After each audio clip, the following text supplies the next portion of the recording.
Hola a todos y bienvenidos a un nuevo programa del Protocolo del Priorato de la Verdad. Gracias y lo prometido es deuda. Como sabéis y como dijimos hace unos días, prepararíamos un pequeñito programa para intentar darnos cuenta si dentro de nuestro cuerpo humano tenemos verdaderamente escrita la firma, la seña, el don de Dios en nuestro cuerpo, ya sea físico o ya sea energético, como los grandes pintores de todas las épocas que rubrican en una firma sus cuadros, o los grandes novelistas o escritores también firmando sus libros, y tantos que siempre dejan su señal en todo lo que crean, construyen e inventan. De la misma manera, si seguimos pensando que posiblemente, y seguimos hablando de hipótesis, nunca reafirmando nada, por supuesto, sino una nueva hipótesis, una nueva información más para tener, si seguimos pensando y creyendo, de que estamos viviendo en una especie de simulador, que estamos en un tomo de unas cúpulas, diferentes tipos de civilizaciones humanas a su diferente tipo de evolución, viviendo paralelamente unos con otros, vistos desde una visión remota, desde un mundo real. Si pensáramos que todo pudiera funcionar más o menos de esta forma, sería muy interesante porque realmente nos denotaría de que sí, posiblemente este cuerpo sea una especie de máquina biológica, como un robot biológico, un tipo de inteligencia artificial biológica. Eh, Está claro que hoy en día, dentro de nuestro transhumanismo, posiblemente cuando hablamos de robótica o de inteligencia artificial lo vemos más mecánico, porque evidentemente nosotros lo vemos desde otro punto de vista, desde el mundo del carbono, como dicen muchos. Pero si lo viéramos desde una perspectiva diferente y creyéramos en todo esto, vamos, vamos a ponernos en un punto que pensemos que fuera así. ¿Por qué no? Porque no podría ser esto un tipo de máquina biológica, evidentemente con un tipo de vapor energético, una esencia, un espíritu, un alma enfrascada dentro de esta máquina biológica, donde allí es donde podríamos buscar dónde está la firma del autor, del creador de todo esto, del ser humano. Y cómo no, si intentamos buscar dónde puede estar, dónde puede radicar todo ese vapor energético, evidentemente no puede estar en el cuerpo, no podría estar en los órganos vitales, no puede estar en el cerebro. Muchos dirían en el corazón. No, el corazón en el fondo es el motor, que es el que hace mover y desarrollar la sangre y otros elementos por todo el cuerpo. Pero sí, tenemos unas células, tenemos unos átomos, tenemos una especie de creación inicial, unas células con un núcleo muy potente, las células nucleadas, donde ahí radica algo muy interesante y muy importante, que incluso yo me atrevería a decir que en muchos libros antiguos, muchos libros sagrados se habla de ello.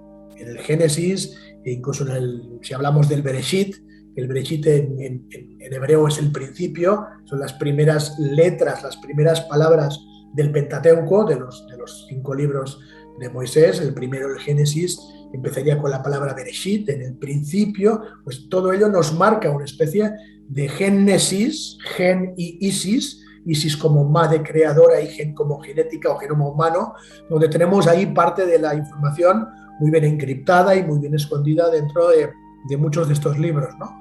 Entonces, siguiendo con todo esto, y si comprendiéramos que podría ser que el genoma humano, lo que es la célula nuclear, la célula nucleótida, tuviera esa información, ¿qué es lo que radica dentro? Ahí encontramos un grupo de cromosomas que son los que transportan algo muy importante, esas hebras, esas hélices de ADN con todas esas composiciones carbónicas, hidrogenadas, nitrógenas, oxígenos, en fin, toda una serie de elementos que están colocados en unas hélices compuestas por nucleótidos, donde esos nucleótidos están unidas por lo que se llama un puente de hidrógeno, y ahí es donde voy, en parte de ese ADN, donde podría ser que no solo radicase lo que es la parte energética de ese vapor, de ese espíritu, de ese alma o de esa esencia humana, sino que allí en ese lugar, ¿por qué no el creador de todo eso,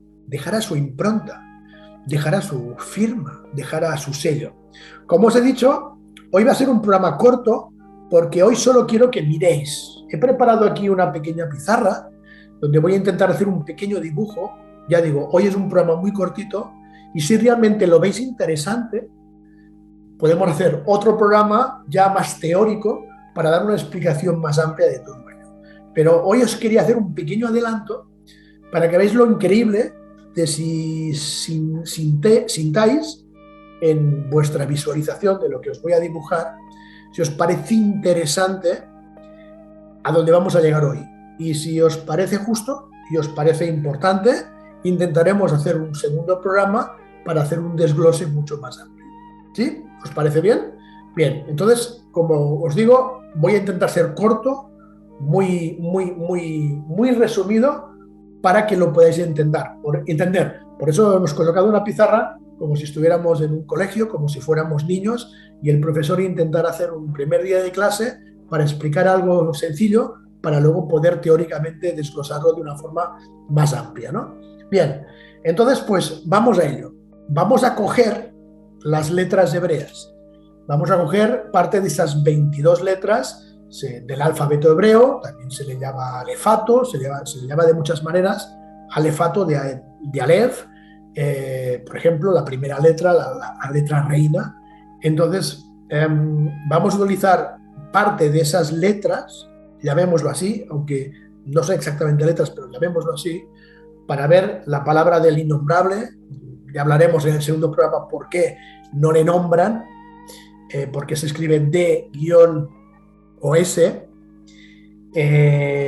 Vamos a ver con las letras hebreas si esas letras nos demuestran dentro del ADN que en el ADN está la firma de Dios.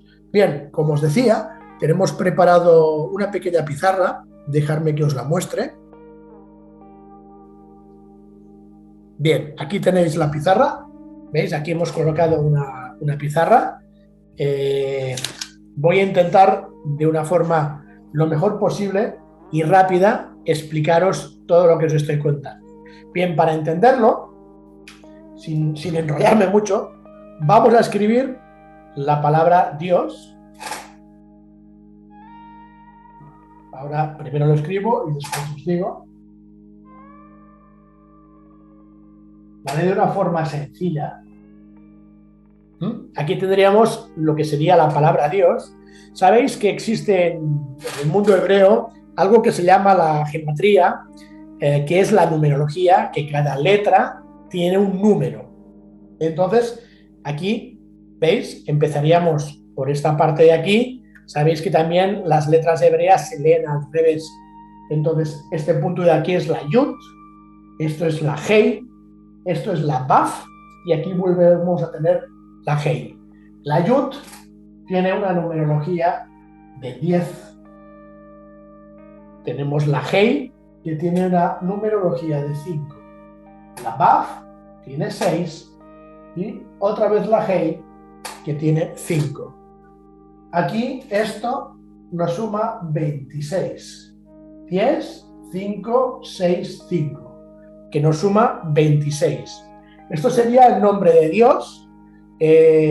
Yo sigo pensando que lo que es la palabra en sí de nombre de Dios, como os decía, más que letras, se refiere más a atributos. Incluso me atreveré a decir acciones. Son atributos. Siempre yo he pensado que Dios lo tendríamos que nombrar como un Dios atemporal y eterno, ya que las propias letras, estas que estáis viendo aquí dibujadas, en el fondo son la Ya, la Jové y la Jiyé, que es el pasado y presente y futuro de la Cábala, y que nos indica el que fue, fui, es, soy, será y seré. Eso sería un poco el resumen de cómo la Cábala ve al nombre de Dios, ¿no? Entonces, si es pasado, presente y futuro, significa que es un ser, sería un tipo de ser atemporal.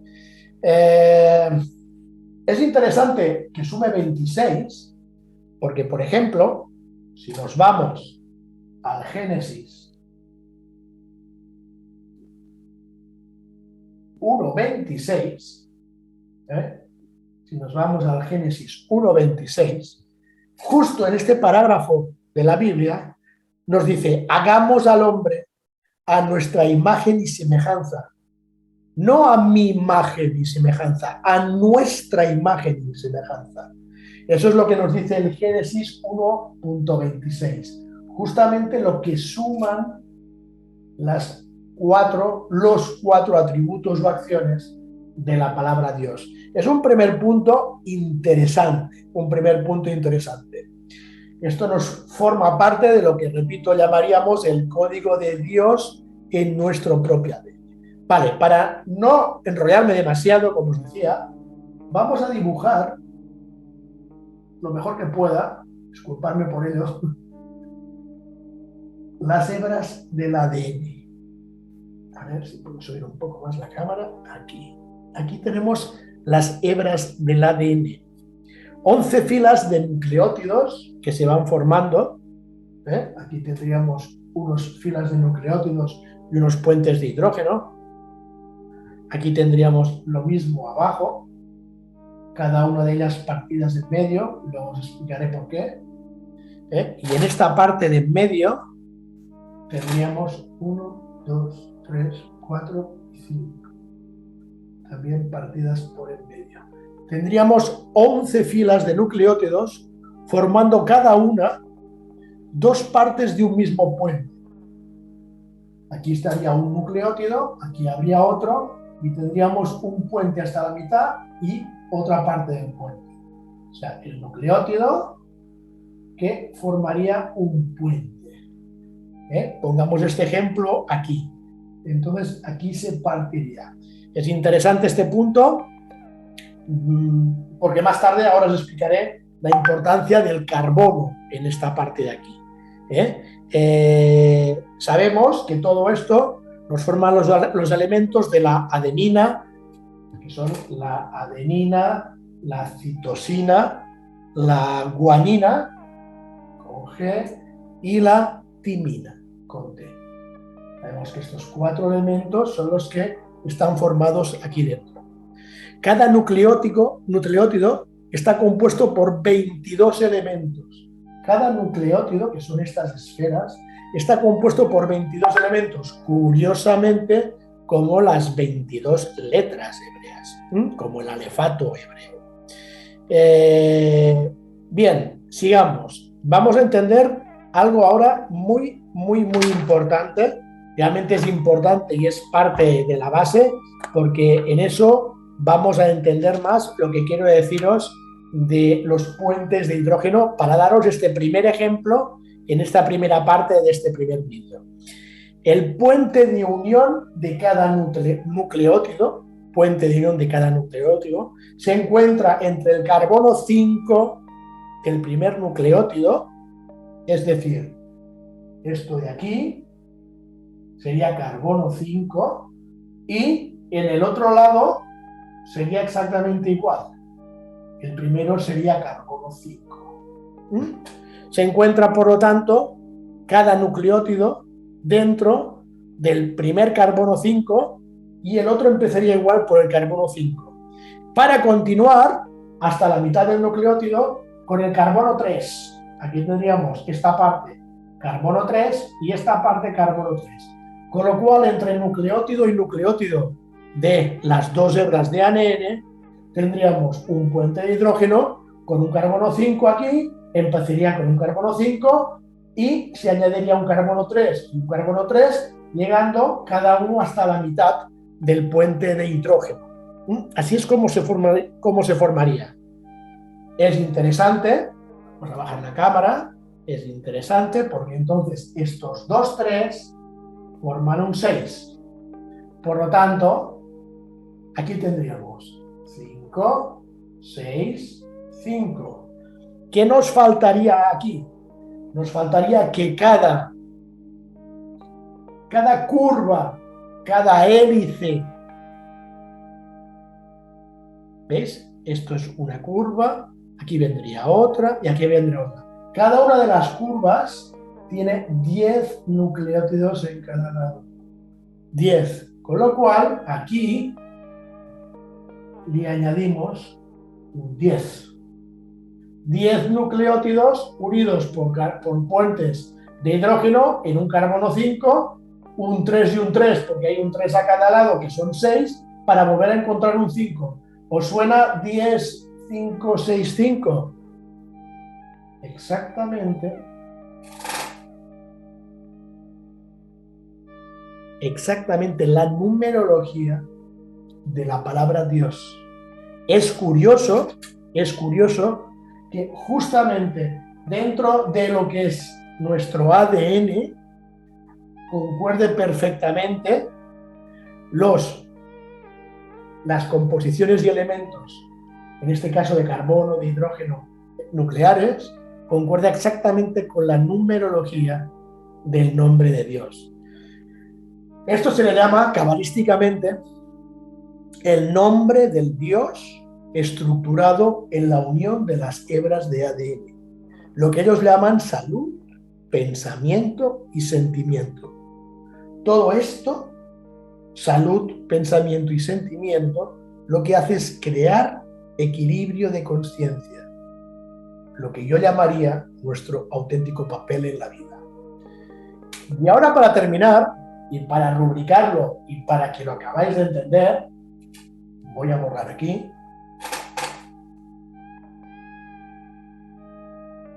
Voy a dejar esta parte. Aquí voy a volver a marcar el 5. Hay un tema muy curioso. Pero que muy curioso. Porque vamos a hacer un dibujo sobre eso. Si entendemos que aquí está reflejado numerológicamente con lo que es el ADN, y lo estamos comprobando, me parece muy curioso que si cogemos las 5 letras y las desglosamos verticalmente, ¿sabéis lo que nos da? Lo voy a dibujar primero como si fueran las propias letras.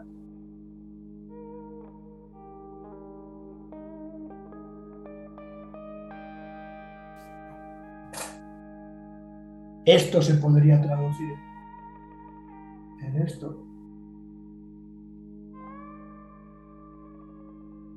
Y esto se podría traducir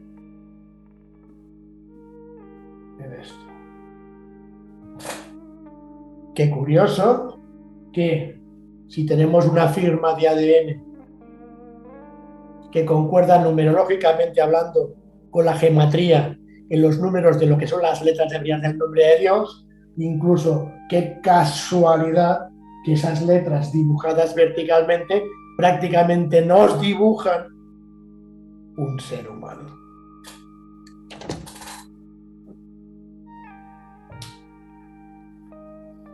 Bueno, ¿qué os parece, chicos? Nada, simplemente quería haceros ese pequeño detalle para que lo vierais, para que reflexionáramos. Y si parece o os da la sensación de que es muy interesante este tema y que podemos intentar indagar más y que no es una tontería, que parece que estemos jugando, si realmente hay alguien que sienta que esto, qué interesante, vamos a seguir tirando del hilo, pues me lo decís y preparamos un programa más teórico para esta primera pequeña clase práctica, más o menos, con un poco de teoría, la podamos teorizar un poco más e intentar llegar más profundamente a lo que puede ser la firma de Dios dentro de nuestro ADN, dentro de nuestros cromosomas, dentro de nuestro núcleo, dentro de nuestro átomo, dentro de nuestras células, dentro de nuestro cuerpo humano, de nuestra máquina biológica, que es la que sigue arrastrándonos, ese vapor energético, pero que en su interior, en el interior más especial de todos, en el ADN, posiblemente esté la firma de Dios. Y como os estaba montando, es interesante el darnos cuenta de que al final, fijaros prácticamente lo que nos hace. Con las letras de Dios prácticamente podemos incluso dibujar la figura de un ser humano, pasando de toda la estructura genética con sus números de carbono entre ellos y sus nucleótidos para compararlos exactamente con la gematría de las letras hebreas, formando unos signos que, a su vez, curioso, que nos forman casi un ser humano. Me parece interesante. Y no solo eso, y también os lo dejo como un pequeño dato. Si os fijáis bien en las letras, buscar por internet la forma de los cromosomas. Veréis que hay mucha similitud en las diferentes tipos, que hay muchísimas formas de cromosomas con las letras hebreas. Aquí os los dejo, querido. Aquí os dejo esta información que me parece que os va a hacer reflexionar un montón. Si lo veis interesante, seguimos con esta temática. Gracias y felices días, felices Semanas Santas y continuamos trabajando. Por cierto, ya preparando, casi ya os puedo confirmar que incluso antes del viaje de noviembre en Egipto, que preparamos con toda la gente de Sixto Paz, con toda la gente de Omnivisión y con muchas otras sorpresas, puede que tengamos un viaje antes relámpago, y aquí os lo dejo, a Bolivia. Y en Bolivia, ¿qué hay? No solo está el lago Titicaca, no solo está el Salar de Uyuni, hay muchas más cosas, pero puede que hagamos una escapada a Bolivia pronto. Ya lo vamos hablando. Gracias a todos y feliz Semana Santa. Gracias.